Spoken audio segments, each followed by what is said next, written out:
Hello students, welcome to West Bengal English Medium Guide. Today I am going to give you the exercise question answers from chapter 9, class 6 history book, West Bengal board, life in towns and villages. So let's start.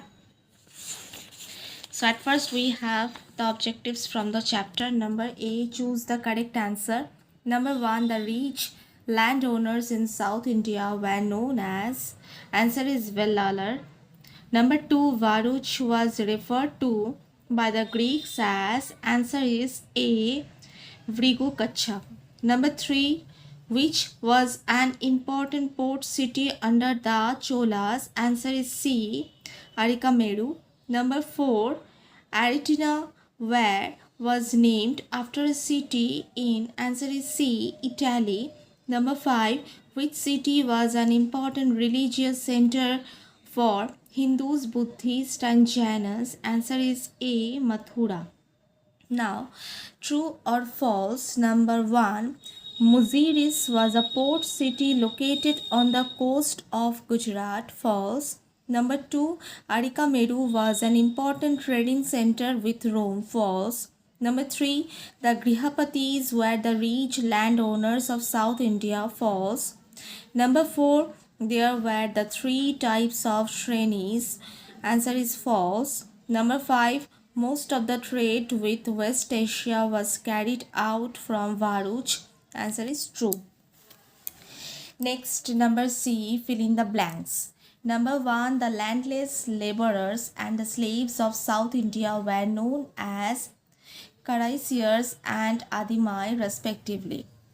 Number 2, the Gramani or Grama Bhojaka was the village headman of North India. Number 3, Mathura was a town in North India which was famous for not one but many reasons. Number 4, Varuch was an important port city located on the Gujarat coast. Number 5, Arikameru was excavated by Mortimer Wheeler. Number 6, Mathura was the second capital of the Kushanas. Now the question answers part will begin.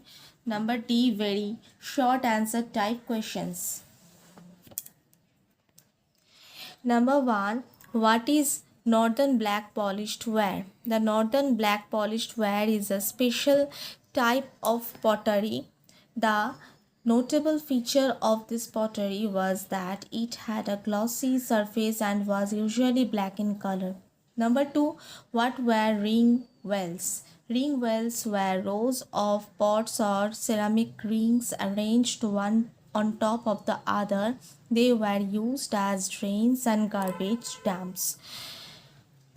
Sometimes they were used as toilets as well. Number 3, write the names of some important port cities of ancient India. Some important port cities of ancient India were Varuch, Tamralipti, Arikameru, Kaviripattanam and Muziris. Number 4, what is urbanization? Urbanization is the process by which more people move to cities and towns from rural areas, which results in an increase in the percentage of people living in urban areas. Urbanization can also refers to the growth of small towns.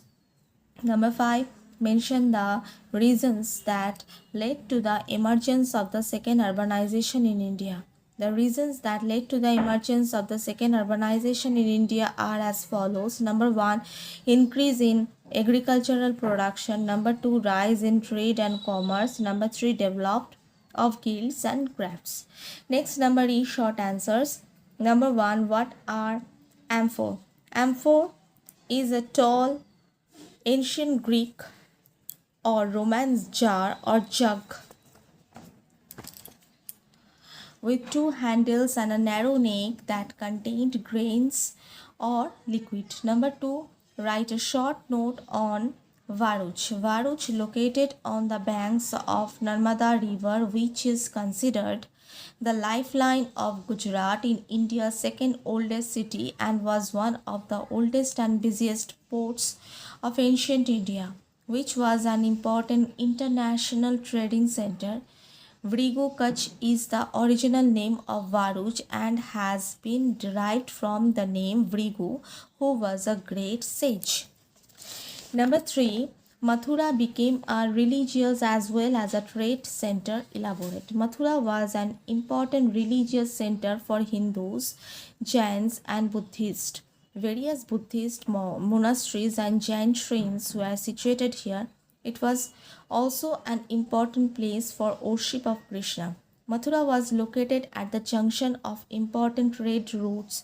This position facilitated the exchange of goods and cultures between India, Central Asia, and the Mediterranean world. The city was known for the production of textiles, sculptures, and terracotta goods. Number 4, what do you understand by the term Shrenis? Explain. A Shreni was an association of merchants, traders, and craftsmen. It provides training and helped people to learn various art and craft. It also helped the craftsmen in obtaining raw materials and distributing finished goods. Number 4, F, long answer. Number 1, examine the increase in agricultural production during second urbanization. Many factors led to an increase in agriculture production. First point, the use of iron tools and implements such as the iron axe and the iron plowshare helped clear more tracts of land and bring it under cultivation. Next point, new methods such as transplantation of crops were adopted, which helped increase agricultural production. Last point, better irrigation facilities like wells, canals, tanks, artificial reservoirs, and lakes were developed during this time. Number 2, discuss the growth of craft and emergence of guilds.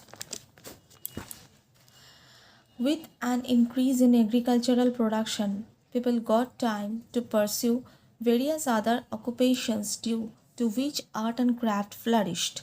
Potters, weavers, blacksmiths, carpenters, goldsmiths, leather workers, ivory workers, and other craftsmen developed during this time.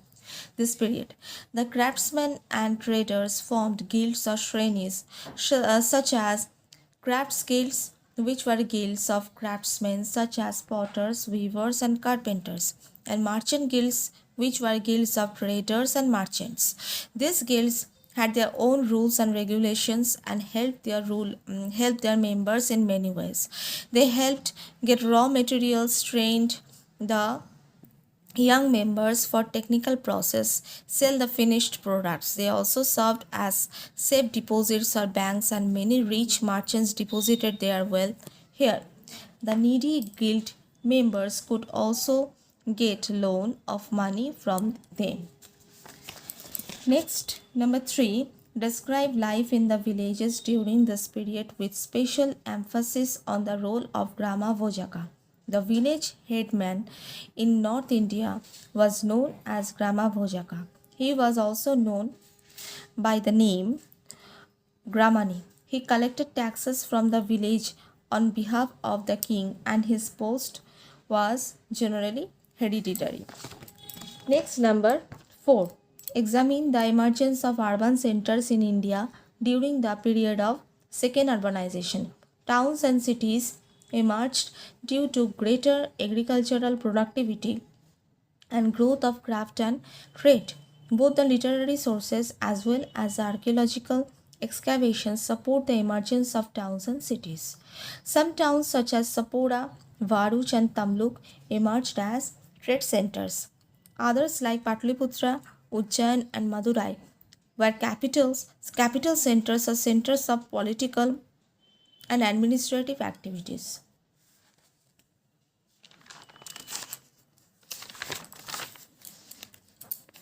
Many, such as Varanasi and Mathura, were religious or pilgrimage centers and also as centers of art and craft. Some, such as Samravati, Nagarjuna Kunda, and Mathura, laid an important trade routes. Now, number G, differentiate. Number 1, Vellalar and Ujavar. Number 1, under Vellalar, in the villages of South India, the rich landowners were known as Vellalar.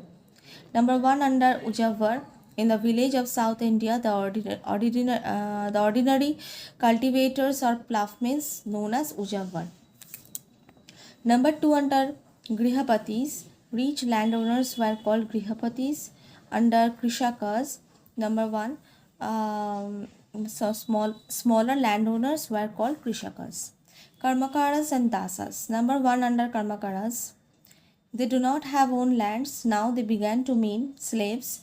Number 1 under Dasas, they do not have own lands. Now they began to mean paid laborers. So these are the exercise question answers from the chapter Life in Towns and Villages. I will provide the inside question answers in the next video. Till then, take care and bye.